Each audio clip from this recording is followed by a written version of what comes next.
I'm Jan van Esch. I am a Dutch artist who used to live here for 8 years in Tanzania, run an art space, Nafasi Art Space. And last year I met the director of the Alliance and talked about work I've been working on second-hand clothes, mitumba. And she invited me for an exhibition that we call NENO KUTOKA KWA, a word from, freely translated.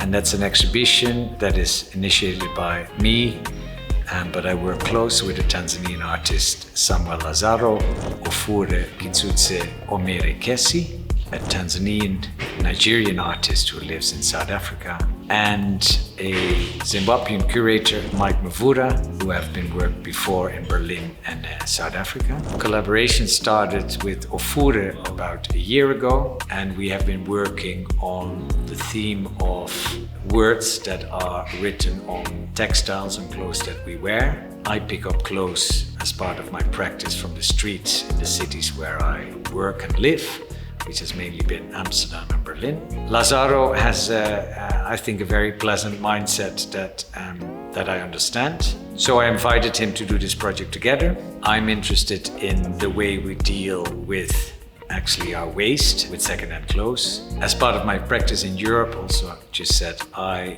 pick up clothes from the street. One of the interesting things about Lazaro is that he has the freedom to do things that might make people look up a little bit, but really understand the goal of this project. So he has been picking up clothes from the beach for the last 4 or 5 months. I think he went every 2-3 weeks. So I think the collaboration from a distance went very well.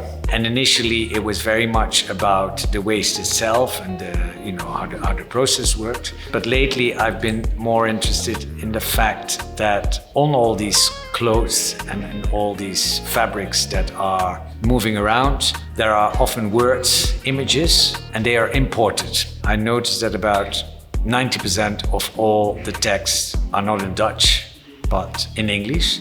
A similar thing I see here in Tanzania, that the majority of words on t-shirts are not in Kiswahili. So that's a starting point to say, what do these messages mean when people don't speak the language? Even when they do speak the language, do they understand the cultural relevance or the subtleties that language require to understand short slogans? That's literally about the words, but to take that further, it's also images. So it's images of cartoon characters from the United States, Japanese cartoon characters that come here and are dispersed over the world that give messages. And I'm just very interested in what that does to our psyche.